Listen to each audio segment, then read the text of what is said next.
मेरे प्यारे आका सल्लल्लाहु ताला अलैहि वसल्लम के प्यारे दीवानों, इस वक्त उम्मत मुस्लिमा जिस इम्तिहान की वादी से गुजर रही है,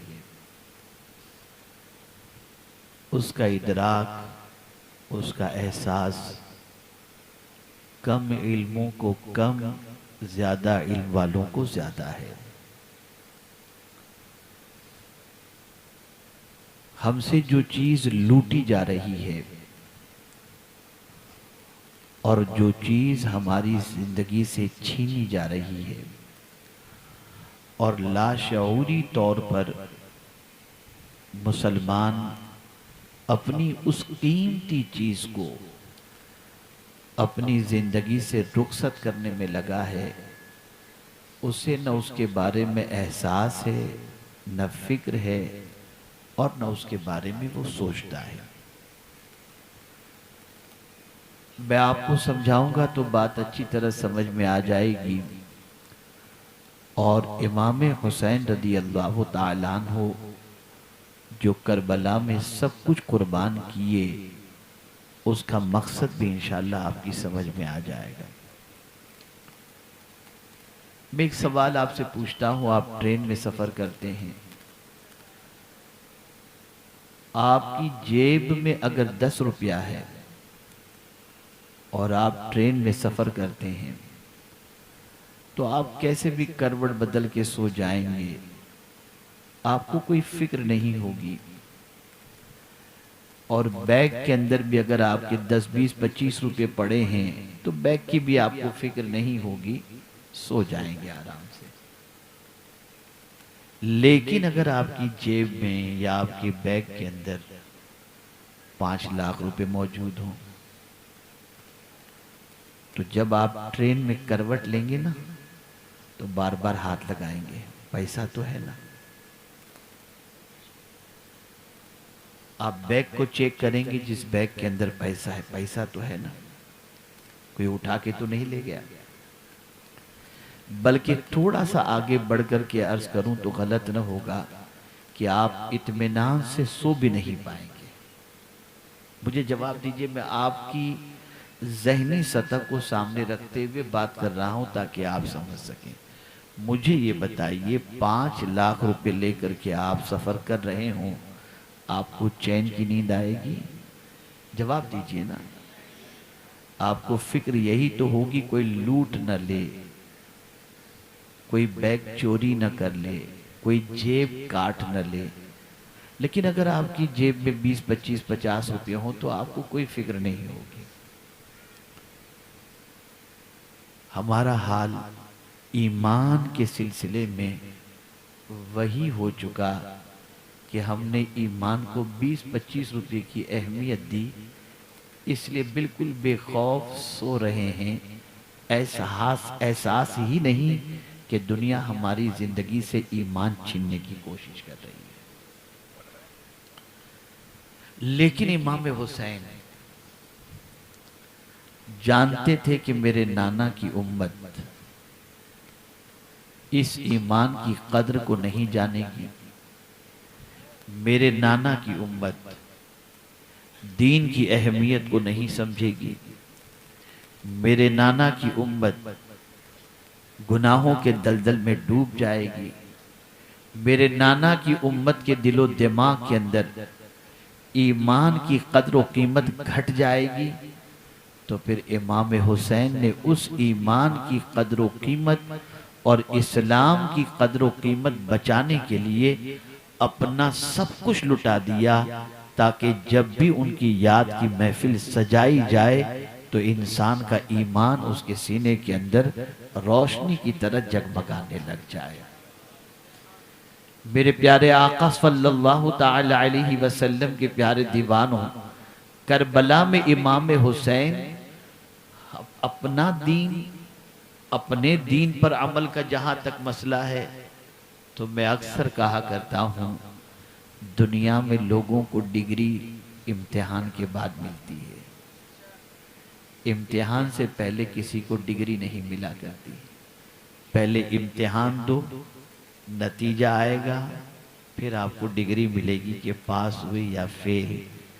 ए इमाम हुसैन, आपकी अजमतों पर कुर्बान, इम्तिहान हो रहा है 56 साल के बाद और डिग्री मिल रही है विलादत के साथ, कि हुजूर सल्लल्लाहु अलैहि वसल्लम ने बचपने ही में कह दिया हज़रत इमाम हसन मुश्तबा के बारे में और इमाम हुसैन के बारे में कि ये सैयदा शबाब अहलिल जन्ना, ये नौजवानाने जन्नत के सरदार हैं। मैं एक सवाल और आपसे पूछता चलूं कि जब वो नौजवानाने जन्नत के सरदार डिक्लेयर कर दिए गए तो उनको जान लुटाने की ज़रूरत क्या थी? बच्चे कुर्बान करने की ज़रूरत क्या थी? क्या वजह थी कि अपना सब कुछ कुर्बान कर दिया उन्होंने? वजह सबसे बड़ी ये थी कि आंख जब से खोली थी इमाम हुसैन ने, हमेशा अपने नाना जान को एक ही फिक्र में देखा था, मेरी उम्मत, मेरी उम्मत, मेरी उम्मत। जब अपने नाना जान की जिंदगी में फिक्र उम्मत देखा उन्होंने, तो उन्होंने भी ये सोचा कि नाना की उम्मत इस्लाम पर कायम रहे, अगर उन तक इस्लाम मेरी जान दे करके भी पहुंचता हो तो मैं अपनी जान कुर्बान करके भी मेरे नाना की उम्मत के इस्लाम को बचा लूं। लेकिन कितने ताज्जुब की बात है कि एक बाप अपने बेटे को तो नसीहत करता है, बेटे बड़ी मुश्किल से मकान बनाया है, इसे बर्बाद मत करना, दुकान बनाई है बर्बाद मत करना, पैसा कमाया है बर्बाद मत करना, लेकिन कोई अपनी औलाद से ये कहने के लिए तैयार नहीं है बेटा इस्लाम ही पर कायम रहना और इस्लाम ही पर मरना। ये पैगाम करबला से इमाम हुसैन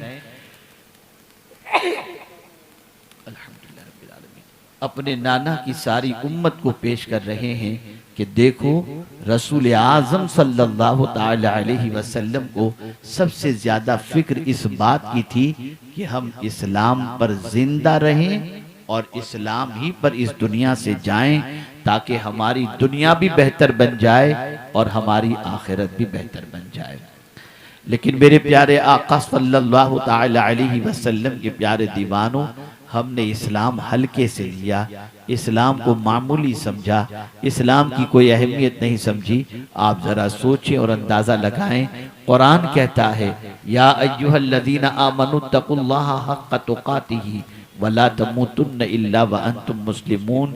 ऐ ईमान वालो, अल्लाह से डरो जैसा कि उससे डरने का हक है, लेकिन न मरना मगर इस हाल में कि तुम मुसलमान रहो, इस्लाम पर जिंदा रहो, इस्लाम पर मरो।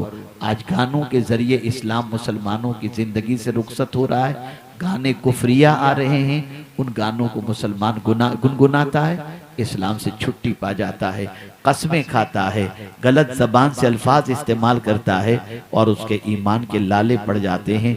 जो कौम कलेमा पढ़ने के बावजूद ईमान के बारे में कोई वाकिफियत न रखती हो, ईमान किसे कहते हैं वो भी न जानती हो, ईमान के सिलसिले में कुछ करने को तैयार भी न हो, ईमान के बारे में कुर्बानी देने के लिए तैयार न हो, उस कौम को अल्लाह जमीन पर इज्जत नहीं देता। एक वाकया मैं आपकी समातों के हवाले करूं ताकि आप महसूस कर सकें कि ईमान कितनी अजीम दौलत है। मेरे प्यारे आका सल्लल्लाहु ताला अलैहि वसल्लम के प्यारे दीवानों, दो सयाह कहते हैं फॉरेनर को जो सैर करने के लिए किसी मुल्क में तशरीफ लाएं, उन्हें सयाह कहते हैं, सैर व तफरी करने वाले। दो सयाह जो क्रिश्चियन थे, मियाँ बीवी दोनों, एक मुल्क से हिंदुस्तान की सरजमीन पर आए, मुंबई की सरजमीन पर आए, और आने के बाद मुंबई की सरजमीन पर मुख्तलिफ देखने की चीज़ों को उन्होंने देखा और उसके बाद गाइड से उन्होंने पूछा क्या अब कोई चीज़ ऐसी रह गई है जो हमने न देखी हो और हम देख लें ताकि मुंबई का दौरा हमारा मुकम्मल हो जाए। अल्लाह अकबर। गाइड ने कहा हाँ, यहाँ की झोपड़पट्टी बड़ी मशहूर है मुंबई की, धारावी की, वो आपने नहीं देखी, वो स्लम एरिया आप देख लें, वो झोपड़पट्टी आप देख लें तो आपको पता चले गरीब इंसान अपनी जिंदगी को कैसे गुजारता है और कैसे जीता है। अल्लाह अकबर। मेरे प्यारे आका सल्लल्लाहु ताला अलैहि वसल्लम के प्यारे दीवानों, लेकिन मियाँ बीवी के दरमियान जब गाइड ने ये बात रखी तो शौहर ने पूछा, जरा ये तो बताओ साफ सुथरा माहौल है कि नहीं? तो गाइड ने फौरन कहा, नहीं, गलियों से बदबू आएगी, घरों से बदबू आएगी, नालियां बहती भी नजर आएंगी। इतना सुनना था। शौहर ने कहा, मुझे वहां नहीं जाना, कोई बीमारी लग गई तो क्या होगा? लेकिन बीवी ने कहा, जब हम यहाँ तक आ ही गए हैं तो चल करके जरा देख लें। अल्लाह अकबर। बीवी गाइड के साथ जाती है और जब झोपड़पट्टी की तरफ बढ़ती है, तंग गलियां, नालियां बह रही हैं, पतरे के मकानात हैं, छोटे से मकानात, और बच्चा बनियान पहनकर, चड्डी पहनकर अंदर घूम रहा है, पसीने में लोग शराबोर हैं। इस तरीके की जिंदगी वहाँ के इंसानों की थी। वो औरत निकलती है जो बाहर की थी, फॉरेनर थी। वो जब जाती है और देखती है कि बड़ी अजीब जिंदगी है, ये लोग कैसे जी पाते हैं इस तारीख जगह पर, इस छोटे से कमरे में जहाँ पंखे का भी माकूल इंतजाम नहीं। वो गली से गुजर रही है, घरों के पर्दे उठे हुए हैं और वो बार बार घरों में झांक कर देख रही है तो लोग कैसे पड़े हैं। एक छोटे से कमरे में 7-7 आदमी पड़े हुए हैं, घर वाले पड़े हुए हैं, बच्चे खेल रहे हैं। ये सारे मनाजिर उसने देखी और देखने के बाद बढ़ती जा रही थी। एक घर का पर्दा लटक रहा था, थोड़ा सा अंदर का मंजर नजर आ रहा था। खातून ने देखा एक औरत मुसल्ले पर बैठी है और नमाज पढ़ रही है। वो रुक गई जब उसने देखा कि उस औरत के चेहरे पर सुकून नजर आ रहा है। जब तो उसने इंतजार किया कि ये नमाज से फारिग हो तो मैं इससे सवाल पूछूं। जैसे ही वो औरत नमाज से फारिग होती है तो वो फॉरेनर खातून उस औरत से पूछती है, बहन जरा ये तो बताओ, इतनी तारीक कोठड़ी के अंदर, इतने छोटे से कमरे में मैं तुम्हारे चेहरे पे सुकून देख रही हूँ। जितना बड़ा तुम्हारा कमरा है उससे बड़ा तो हमारा बाथरूम है और उससे आसाइश के सामान बाथरूम में मौजूद हैं। लेकिन मेरी बहन ये तो बताओ कि तुम्हें इस छोटी सी तारीक कोठड़ी के अंदर, इस छोटे से कमरे में गर्मी की शिद्दत के बावजूद तुम्हारे चेहरे को मैं देख रही हूँ कि तुम्हारे चेहरे से इत्मीनान छलक रहा है, तुम कैसे मुतमईन हो? अल्लाह अकबर। मुस्कुराते हुए वो औरत, मुस्लिम औरत जवाब देती है, बहन मैं तुमसे एक सवाल पूछती हूँ, ये बताओ झोपड़े में रहने वाला इंसान मरेगा कि नहीं मरेगा? उसने कहा जरूर मरेगा। बंगलों में रहने वाला मरेगा कि नहीं मरेगा? उसने कहा जरूर मरेगा। फ्लैट में रहने वाला मरेगा या नहीं मरेगा? उसने कहा जरूर मरेगा। महल में रहने वाला मरेगा कि नहीं मरेगा? उसने कहा जरूर मरेगा। तो उस औरत ने फिर उसके बाद उस क्रिश्चियन औरत को मुस्लिम औरत ने कहा, जब सब मरेंगे, जब सब मरने वाले हैं, झोपड़े में रहने वाले, महल में रहने वाले, फ्लैट में रहने वाले, बंगलों में रहने वाले, अब तुम्हारे सवाल का जवाब सुन लो। अगर महल में रहने वाला इस्लाम कबूल नहीं किया है तो जहन्नम में जाएगा। फ्लैट में रहने वाले के पास इस्लाम की दौलत नहीं है, जहन्नम में जाएगा। लेकिन अगर झोपड़े में रहने वाले के पास इस्लाम की दौलत है तो वो मरने के बाद सीधा जन्नत में चले जाएगी। तो अगर तुम ये जानना चाहती हो कि इस झोपड़े में रह करके भी मैं मुतमईन क्यों हूं, तो सुन लो, मेरे पास कुछ हो या न हो, मेरे पास ईमान की दौलत मौजूद है। इस ईमान ने मुझे सुकून अता किया है, इस ईमान ने मुझे इत्मीनान अता किया है। ऐ रसूल रहमत सल्लल्लाहु ताला अलैहि वसल्लम के दीवानों, मैं बहुत माजरत के साथ अर्ज करता हूँ, आपको किसी तकरीर की आज जरूरत नहीं है। आपके इलाके में कोई तकरीर या जलसों की जरूरत नहीं है।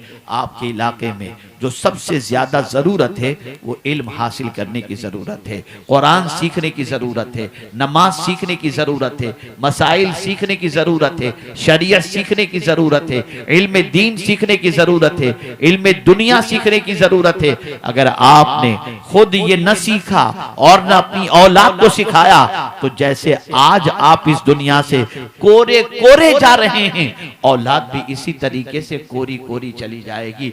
इमाम हुसैन ने सिर्फ खुद दिन नहीं सीखा था, बच्ची को दीन सिखाया, बीवी को दीन सिखाया, बच्चे को दीन सिखाया। आज के बच्चों की जिंदगी का जायजा लो और इमाम हुसैन के लख्ते जिगर की जिंदगी का जायजा लो। मुसीबत आती है, बेटा भाग जाता है, लेकिन करबला में हजरत अली अकबर कहते हैं अब्बा आपको जानने की जरूरत नहीं, पहले अली अकबर अपनी जान कुर्बान करेगा। वजह यह थी कि हजरत अली अकबर जानते थे कि दीन की राह में जान कुर्बान करने से शहादत का अजीम मर्तबा नसीब होता है। हमारे बच्चे इसलिए हमारी नाफरमानी करते हैं, वो दीन नहीं जानते। जब हम नहीं जानते तो बच्चे क्या जानेंगे। आज हमारे माशरे के अंदर झगड़ा हो रहा है, एक दूसरे पर मुकद्दमात चल रहे हैं, आपस में खुरेजी हो रही है, सिर्फ दीन की जहालत की बुनियाद पर, दीन से नावाकिफियत की बुनियाद पर। कभी आपने सोचा, कभी आपने गौर किया, वो रसूल रहमत सल्लल्लाहु ताला अलैहि वसल्लम जो दीन फैलाने के लिए, जो दीन को गालिब करने के लिए तशरीफ लाए, उन्होंने अपने उम्मतियों को कैसा शीरो शकर कर दिया, कैसी मोहब्बत के धागे के अंदर बांध दिया। जरा तारीख उठाकर देखें तो आपको पता चलेगा। ऐ रसूल आजम सल्लल्लाहु ताला अलैहि वसल्लम के दीवानों, दीन सीखो, ईमान को सीखो, कुरान को सीखो। और एक खास बात मैं अर्ज कर दूं, आखिर क्या वजह है जिन जंगों में हुजूर शरीक हुए उन जंगों के नाम भी लोगों को नहीं मालूम, जिन जंगों के अंदर सहाबा शहीद हुए उन जंगों के नाम भी लोगों को नहीं मालूम, उन जंगों की तारीख भी नहीं मालूम। लेकिन करबला की जंग बच्चा बच्चा जानता है, करबला की जंग बच्चा बच्चा जानता है। वजह सबसे बड़ी ये है कि सुन लो, आकाए करीम सल्लल्लाहु अलैहि वसल्लम और सहाबा जिन जंगों के अंदर शरीक हुए उसमें सामने खुले हुए काफिर थे। इमाम हुसैन के मुकाबले में जो लोग थे वो कलेमा भी पढ़ते थे, वो नमाज भी पढ़ते थे, आले रसूल पर दुरूद भी पढ़ते थे, सब कुछ करते थे।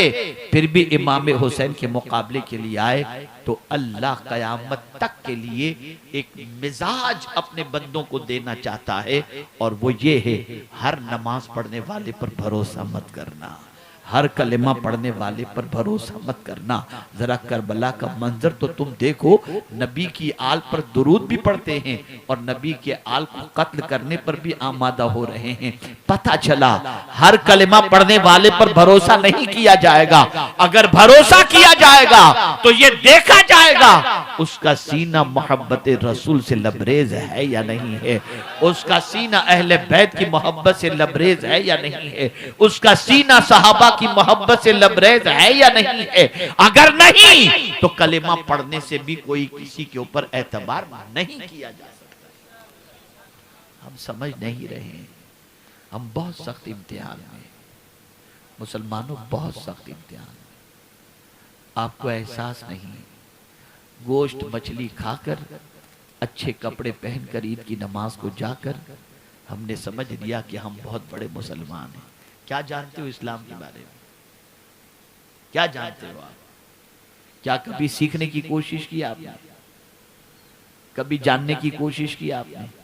अगर आज कोई बच्चा अपनी मां की नाफरमानी कर रहा है इस्लाम न जानने की वजह से, अगर कोई मर्द अपनी बीवी के साथ ज्यादती कर रहा है इस्लाम न जानने की बुनियाद पर, अगर कोई औरत अपने शौहर के साथ बेवफाई कर रही है इस्लाम न जानने की वजह से, अगर कोई बाप अपने बच्चे को दीन नहीं सिखा रहा इस्लाम न जानने की बुनियाद पर, हम क्या जानते हैं इस्लाम के बारे में?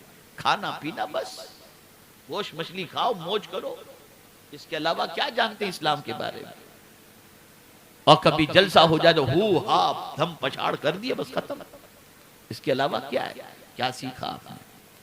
क्या जानते हो इस्लाम के बारे में? क्या जानते हो अल्लाह के रसूल सल्लल्लाहु अलैहि वसल्लम के बारे में? क्या जानते हो कुरान के बारे में? अरे मियां, जब कुरान पढ़ना ही नहीं जानते तो कुरान के बारे में क्या जानते? क्या कभी सीखने की आपने कोशिश की? क्या कभी आपने तगोदो की इसके सिलसिले में? क्या कभी कुर्बानियां दी आपने इस सिलसिले में? आज का अगर नौजवान रात की तारीकी में गंदी पिक्चरें देख रहा है इस्लाम न जानने की बुनियाद पर, अगर आज का जवान आवारगी की दहलीज पर कदम रख रहा है इस्लाम न जानने की बुनियाद पर, बड़ा अच्छा दावा है कि हम हुसैनी हैं। जिंदगी पूरी लाशऊरी तौर पर यजीद के तरीके पर गुजर रही हो और दावा हो रहा इमाम हुसैन की मोहब्बत का। यजीद शराबी था, यजीद जानी था, यजीद बेनमाजी था, यजीद अय्याश था, यजीद औबाश था, हुसैन नमाजी थे, हुसैन गुनाहों को रोकने वाले थे, हुसैन कुरान की तिलावत करने वाले थे। अब ऐ इमाम हुसैन के नाम पर आज के इस प्रोग्राम में आने वालों, मैं तुमसे सवाल पूछता हूं, जरा किरदार से बताओ तो सही, क्या तुम्हारी जिंदगी में हुसैन का किरदार नजर आ रहा है? फिर ये जलसा मुनाकिद करने की वजह, इस जलसे में आए क्यों हो तुम? क्या मकसद है यहां पर आने का? अगर मकसद सिर्फ भीड़ बढ़ाना और सिर्फ मकसद शरीक हो जाना है तो ऐसे आने से कोई फायदा नहीं। आओ, जरूर इन जलसों में आओ। इन जलसों का मकसद यह है ताकि किरदारे हुसैन को सुनो और सुनने के बाद उनके नक्शे कदम पर चलने का हौसला अपने अंदर पैदा करो। आप जरा सोचो, जरा गौर करो कि अल्लाह अकबर, 22,000 के लश्कर ने चाहा हुसैन के कदम इस्लाम से डगमगा जाएं, लेकिन वो अपनी ताकत के बलबूते पर हुसैन को अपने मौकिफ से हटाने की कोशिश करने के बावजूद इमाम हुसैन को न हटा सके। कायम रहे इमाम हुसैन अपने मौकिफ पर और बता दिया, जिन हाथों ने मुस्तफा का हाथ थामा हो वो हाथ कभी यजीद के हाथ में नहीं दिया जा सकता। ये हाथ मामूली हाथ है।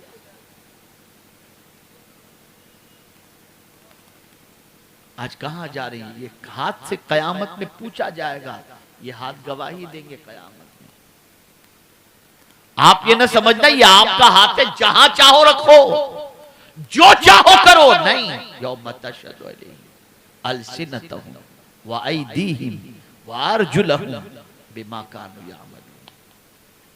कयामत के दिन तुम्हारे हाथ, तुम्हारी जबान, तुम्हारे पैर ये गवाही देंगे कि तुमने इससे क्या काम किए हो।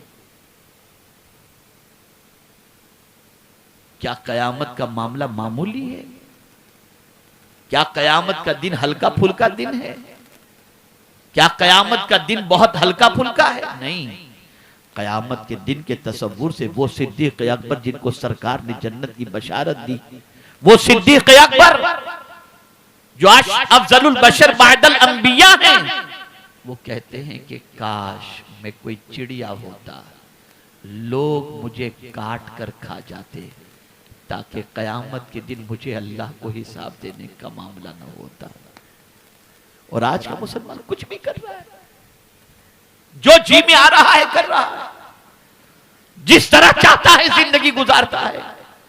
मैं तो अक्सर कहा करता हूं, वो कौम जो इमाम हुसैन के 72 जख्मों की दास्तान सुनकर और सजदे में सर कटाने का वाकया सुनकर के भी अगर सजदे के लिए तैयार न हो, उसे क्या हुसैन की दास्तान सुनाई जाए?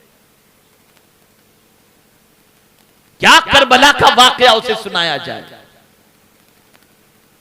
करबला का वाकया और करबला की दास्तान दर हकीकत हौसले के लिए है, गलत रास्ते से निकालकर सीधे रास्ते पर ले जाने के लिए है। अगर करबला के वाकयात को सुनकर जिंदगी नहीं बदलती और यजीद के किरदार ही पर जिंदगी गुजारना मकसूद है, तो फिर क्यों हुसैनी होने का दावा करते हो? ये लिप सर्विस से बाहर आओ, ये जबानी जमा खर्च से बाहर आओ।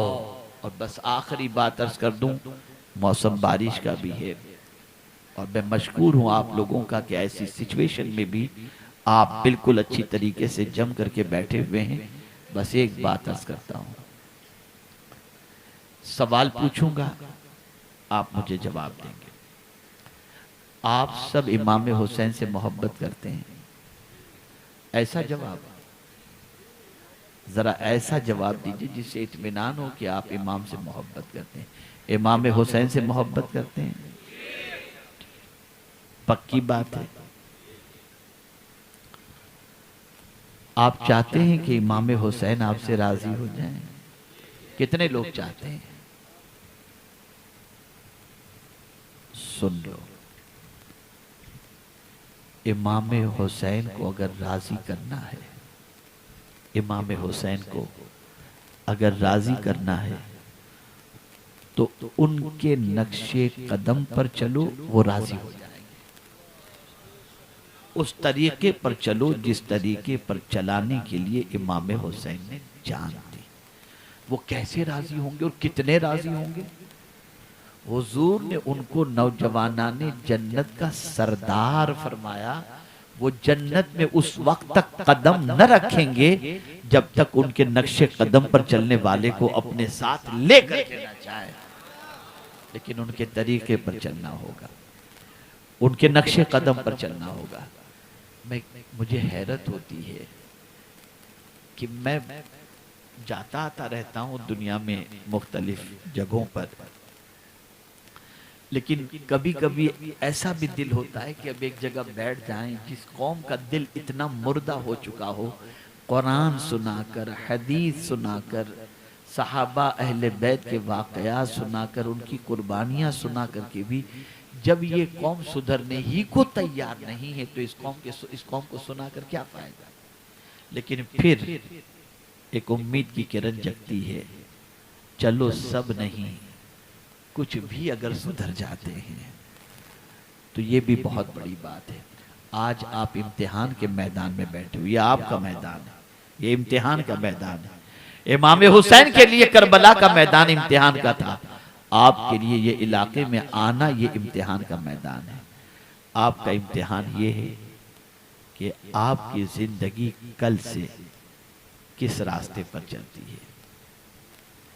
अगर आपकी जिंदगी का आज से अहद के बाद उठने वाला कदम इमाम हुसैन की जिंदगी के मुताबिक, उनके किरदार के मुताबिक गुजरता है तो मुबारक हो, आप इम्तिहान में कामयाब हो गए। लेकिन अगर उनके नक्शे कदम पर नहीं चल रहा और आप अपने आप को चेंज नहीं करते, नमाज शुरू नहीं करते, गुनाह नहीं छोड़ते, जुआ नहीं छोड़ते, इल्म हासिल नहीं करते, कुछ भी नहीं करते, यार बड़ा मजा आया सुन के, यार क्या सब चल रहा है, खाओ पियो सो गो, कुछ फायदा नहीं। ऐसी मुर्दा कौम किसी काम की नहीं। तो चेंज करो अपने आप को, बदलो अपने आप को। इमाम हुसैन ने अगर सब कुछ लुटाया तो सिर्फ इसलिए ताकि हम गुनाहों के रास्ते से बचकर नेकी के रास्ते के मुसाफिर बन जाएं।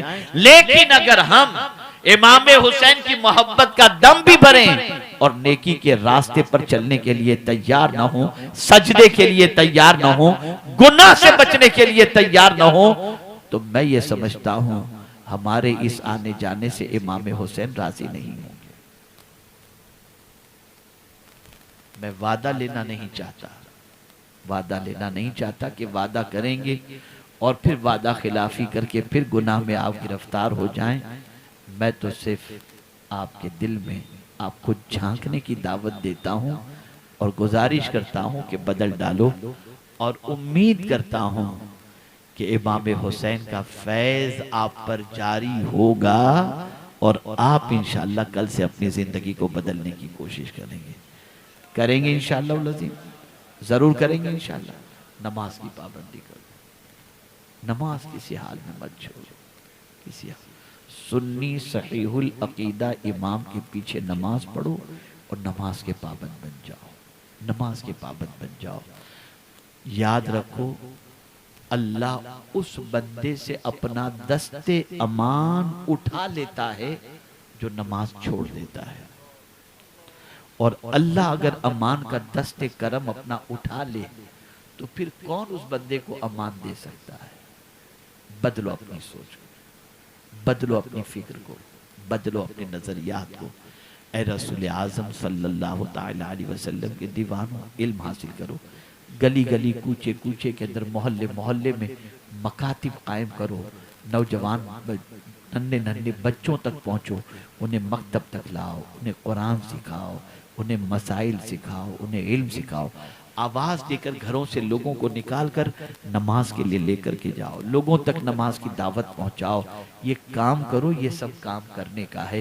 ये नहीं कि गंदी पिक्चरों की लिंक शेयर करो और सबको आवारा बनाने की कोशिश करो। नमाज के लिए जगाओ, नमाज पढ़ो, दूसरों को नमाज के लिए लेकर के जाओ, खुद भी नमाज के पाबंद बनो और गुनाहों से बचो। एक बात याद रखना, रात की तारीकी में जो लोग न जाने अकेले में क्या क्या देखते हैं, क्या क्या देखते हैं, उन्हें ये ख्याल तक नहीं रहता कि कयामत में इन आंखों के बारे में सवाल पूछा जाएगा। क्या अल्लाह ने इसलिए आंखें दी? इसलिए आंखें दी? क्या कर रही है आज की कौम? छुप कर, इंसानों से, घर वालों से छुप कर ये सारी चीजें। हजरत बायजीद बुस्तामी रहमतुल्लाह ताला अलैह की खिदमत में एक नौजवान हाजिर हुआ, अर्ज करता है, हुजूर तकरीबन गुनाहों से अल्लाह ने बचने की तौफीक अता फरमा दी, एक गुनाह ऐसा है जिससे बचने की कोशिश करता हूँ फिर भी नहीं बच पाता। और हुजूर वो गुनाह ये है कि कोई औरत या लड़की सामने से गुजरती है तो मैं उसको झांकने लग जाता हूँ, ताकने लग जाता हूँ। इस गुनाह से मैं नहीं बच पाता। हजरत बायजीद बुस्तामी अलैहिर्रहमान ने फरमाया, सुन, मैं तुझे बचने का नुस्खा अता करता हूँ। जब तेरा नफ्स और शैतान तुझे किसी लड़की को देखने का हुक्म दे और तेरी तबीयत उसे देखने की तरफ माइल हो तो इतना समझ लेना, तू उसे देख रहा है और तेरा खुदा तुझे देख रहा है। डरो, अल्लाह की फरमाबरदारी करो, अल्लाह के रसूल सल्लल्लाहु अलैहि वसल्लम की इताअत करो और ताजदारे करबला के नक्शे कदम पर चलकर अपनी दुनिया और आखिरत संवारने की कोशिश करो। अल्लाह रब्बुल इज़्ज़त जल्ल जलालहू आक़ाए करीम सल्लल्लाहु अलैहि वसल्लम के सदक़ो तुफ़ैल हम सबको ईमान पर ज़िंदगी दे और ईमान पर मौत नसीब फरमाए। वमा अलैना इल्लल बलागुल मुबीन। अस्सलामु अलैकुम व रहमतुल्लाहि व बरकातुहू।